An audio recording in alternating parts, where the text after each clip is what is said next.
Hello, everyone. And today we have Michelle Crozier with us, and she is a sound healer. And as you know, I'm very excited to dive into sound healing a bit more and for us all to understand how we can benefit from consciously working with sound rather than just immersing ourselves in music and the morning song with the birds and just generally the sound of our own voices and humming, all the things that we do to soothe ourselves, like singing, etc. But I want to dive in a little bit deeper here today with Michelle. Hi, Michelle, how are you?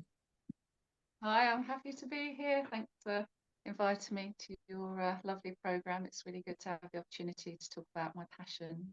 So, Passion. That's what I like to hear. And I have noticed that your social media is full of it. So I'm really excited to talk to you. Yeah, you're very gregarious and you're very talented. So I'd like to know a little bit more. So can you tell us on the level of sound healing, because I know you do other things, how would you help someone to heal their journey using sound, and how would that manifest for you and for them? well, sound, any forms of sound is energy, vibration, and our cells respond to the vibrations of the different instruments. I use my voice a lot during my sound healing sessions. I feel that's I've been told that takes it to another level for people. I'm very much connected to my heart and my passion with my singing. So when I'm using my voice in my sound healing, people really respond to that. You Mm. know, I've had so many amazing compliments about how it's like they're crying. It's just really getting them into a blissful. They feel nurtured from the experience, like I'm singing lullabies to them, and Yeah. it's almost like they go back to this inner child, connecting to that inner child, and that's a really can be a very therapeutic transformational process for people. I can It's understand just that. I can I understand that. feel that when I Mm, feel it when I'm offering the session, and I can feel the energy in people's bodies and what they need, and just really being having some sensitivity around that and what is needed in that moment. I work intuitively all the time mm, with my sound healing, and any work that I do. It's just you really have to kind of have a sensitivity about the people that you are sharing your music with. It's like if mm, I'm open myself up and I'm channeling through this energy to people, this heart energy to people, mm, and they feel it. I'm not in my ego or like, well, I've got to do in 5 minutes, I've got to do that bit of my sound healing. So I'm just totally in this moment, allowing this energy to come through. And mm, honestly, the best feeling ever, just connecting into that source energy. It's just my absolute happy mm. place. And I feel like, connecting into that energy that we've all got access to, but we kind of, too many things get in the way. But when you're Mm, in that moment, it's so incredible. That sounds beautiful. And I do agree with you. It's our natural state, really. So, how did you come to this path then? What made you follow this route? Because obviously you love singing. And what started your therapy route, and where were your origins in singing and sound? Were you a performer? Yeah, so I'm a trained opera singer. Oh, So my path, I yeah, love so my opera. path I is love opera. yeah, Royal Opera House, Covent Garden, my favourite Wow. place. So Oh. my training was in classical singing, and then I kind of started out in musicals, and I also did operas, did lots of training, and I did it all because I'm a hairdresser. I paid for all my training, so I didn't go to college full time. I just Uh-huh. wanted to pay for my education and did like all these courses and coaching and drama coaching. So that's how I started. Wow. And then in 2008, I went to my first mantra concert, which was Deva Premal and Miten. And that's my first introduction into sort of like world music, mantras, and the vibrations. I was like really blown away by the experience. And it's just kind of, and it wasn't until about I started as a Kirtan drummer, and that was in 2013. So that's when I really got on the scene of doing the Kirtan and how music is as a healing tool.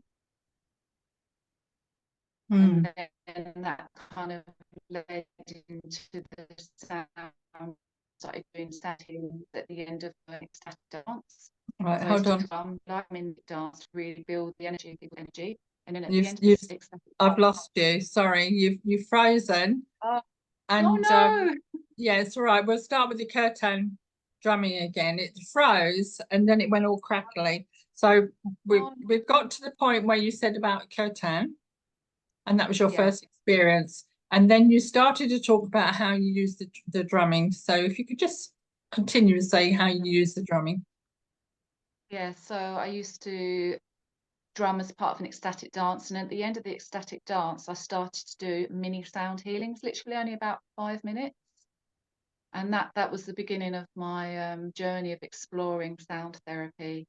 And then they grew and grew and grew, and then I'd do like hour or 90-minute sound healing journeys.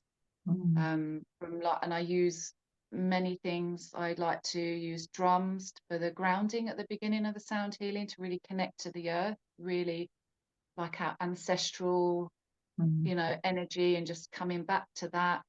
And then I just kind of build the energy up to like more the angelic realms of my voice, because I'm a soprano. So I do all the shamanic sounds like low, low, low, drumming, instruments. And then I take it up more into the heart energy with the mantras and just oohs and ahs and just lovely Mm. instruments and stuff. And it's just, yeah, so taken from the lower vibration of the music and the lower sounds to building up to the higher vibrational sounds Mm. and I've just had everything a thought in between. actually. Yeah, have you got any recordings of these? Have you thought about recording your work? I have an album of Oh, mantras yeah. that I've published, released, but I don't have any sound healing Mm. recordings. I only have like what I've done on YouTube. I've got some videos on YouTube. When I was during the pandemic, I was doing sound healings on Facebook Oh, Live. So okay. I've got recordings of those, but not, Ah, and I've got little mini recordings that I've done a sound healing, and they're also on YouTube. So I have got some, but not like as in a CD where you can. yeah. Yeah, I haven't got to that kind of. I've got to do so many things. It's like, oh, I haven't even thought about doing a. Yeah. Yeah. I was just thinking of my own needs actually, because I like a lot of monastic choral chanting, Yeah, Gregorian chants and others, female chants. And quite often I find it very difficult to find music that resonates with me and I'm advocating therapy. One-to-one therapy with you would be far more beneficial because it's in the moment, as you say, and it's following the so attunement. Yeah. But then I was thinking, oh, wouldn't it be nice to be able to think, well, I could put that on and it could raise me up and down, and yeah, so yeah. that's food for thought. Yeah. So who were your real role models in this then? Who influenced you the most, or was it fully from the source?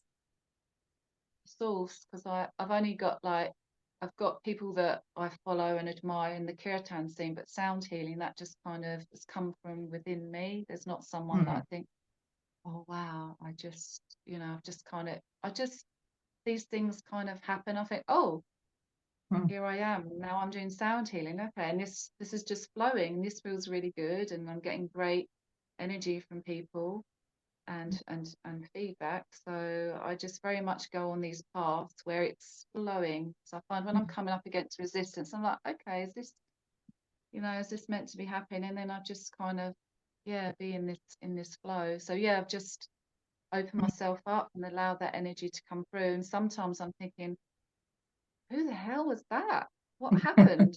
It's incredible. You just think, wow. Hmm. I'm like, thank you, whoever that was that came through. And these sounds come out, and I'm like, kind of turn into this native shamanic chanting, tribal, and then like this angelic. It's like it's incredible. I highly recommend the experience to everyone. Just if you can, like really. get really present and open up to that energy and open your heart. Mm, It's mm, oh, mm. was And of it? course, the science tells us that, as you started off with in the beginning, that sound affects cellular level, on a cellular Yeah. level, each cell.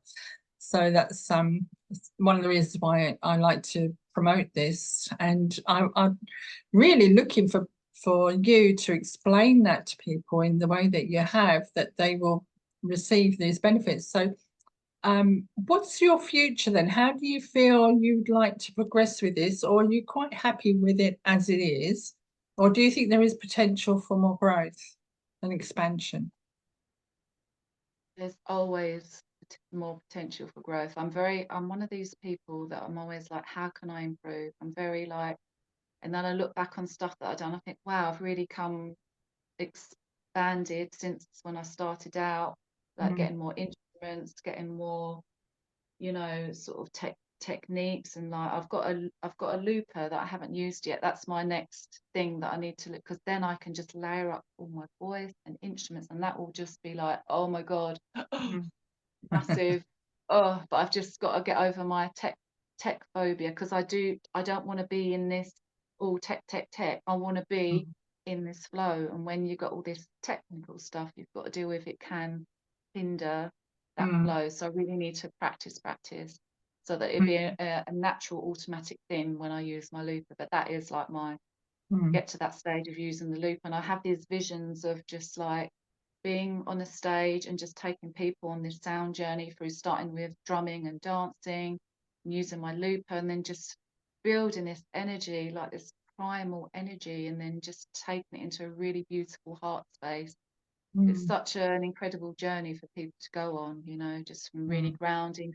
You have to be grounded to really like these polarities of the sort of the mm, light energy and the earth energy, and just to really keep yourself grounded rather than floating off to the ether. You really need to, it's important, that grounding as mm. well. So Sounds beautiful. Mm, that's what I would really like, and yeah. just to have more people experience what I offer. That's the Mm, thing, 'cause I really feel like I know that it really does have such a positive. I could send you testimonials. I've got amazing yeah. testimonials. So having said that, do you have a website then with testimonials on, or a social media? How would somebody contact you? So I have two platforms. I have Instagram, and I'm called Mantra from the Heart on Instagram. And I post everything that I do on there. And I also have a Facebook page called Michelle Crozier Journey of the Heart. And again, I have all my testimonials and videos and Mm, of everything that I offer. I do have a link tree which I can give to you, and that's links to all my events and my YouTube channel and my mm, album and stuff like that, so people mm. can hear That more sounds and see. really rich in Yeah, value as well. I will post those details in the bio of the video when it goes up onto YouTube, the interview. But I'm also interested in how we transform them. Music makes us want to move, like yeah. makes babies want to move. And so I know, for example, that you have an interest in movement and that you've taken belly dancing. I know some people have preconceptions about what belly dancing is. So I'm not keen on exercising, but I love dancing. I love dancing. First of all, it's the drumming. The drum sound of the drums, like from African drumming, like really tribal dancing. I love that. And then I just loved the drumming of belly dancing. And that the call of the drum was that got me into my path of belly dancing. And just it really allows you to connect to your feminine essence, and embracing your femininity. And what I love about belly dancing, it's not about having, like if you're doing boot camp and stuff, having a six pack and biceps. Belly dancing is about the softness and the feminine flow of the body, and and you really kind of connect into this really powerful energy. Again, that whole thing, like I think this ancestral thing, it feels like an ancestral thing, that magic of a woman in her power, and like moving the hips, there's this whole sacral energy, the creative center of the woman, you know, and this sacral chakra, you know, it's that really, that sensuality, but in a really beautiful, positive, spiritual way, like divine essence, you know, and just moving your and feeling like allowing the vibrations of the drum entering your body and allowing your body to move with the sound of the drums and the rhythm of the drums. It just, you know, it's that, again, that vibration, the cells respond to the sound of the drums. It's like releasing all this, oh, I can't do it, I look silly, blah, blah, blah, and just like dropping down, feeling the energy of the drums, and then just moving your body in, you know, responding to the drums. You know, that's the essence of belly dancing for me. And it's just, and that just, it really raises my vibration as well. And that's so much more fun than doing boot camp, for sure. And it's better for the body because you're massaging your organs, because you're moving your hips and your tummy. You know, moving your hips helps with, you know, your joints are seized up, arms, you know, it's really good for your arms and toning, you know, the muscles in the arms, you know, and it just like this, it's like this meditation of dance, really connecting to that, our magic as women. It's a natural form of exercise, isn't it? I've never been interested in belly dancing because to me, it feels technical. You know, when there are classes on at the adult education or something, it all seems very technical. And I was never attracted to that, but I am attracted to what you're talking about. And I feel that when I was younger, I was into that phase, and I've seen my children and my grandchildren learning to walk and move, and seen them responding to music. So I totally am at one with what you're describing. It sounds beautiful. Yeah. I personally, I don't like going to classes. I like to just feel and move, because again, like you're saying, all the technical stuff, like trying to learn these routines and choreography, and I just want to just hear, feel, move. Interesting. Beautiful. Well, on that wonderful image, and I'd love everybody to go and look at your social media, to find you on YouTube, and I will post all your details below. And so, everyone, I hope you've enjoyed listening to Michelle. She's fascinating. You can hear it in her voice and her natural movement. When she's talking, and especially about movement, I wanted to do that as well. And there she is doing this movement. Yeah, it's a very natural sway that engages. So you can imagine that if you went to a workshop or did a one-to-one with Michelle, that you would get benefit from that. It would awaken something in you. And I hope everybody's sitting there doing this. Yeah, I want everyone to move their bodies, like, connect with their feminine power, and they're just with their beautiful bodies, and just, you know, because and to lay with the sound, and to sit and to have whatever position you're in when the sound, and I just recommend it. So thank you very much. That's Michelle Crozier, and it's been wonderful, very healing just listening to you talking, and I've enjoyed it a great deal. Thank you so much. I'm sure everybody else has. Thanks a lot. Okay then, everybody, see you again soon. Bye.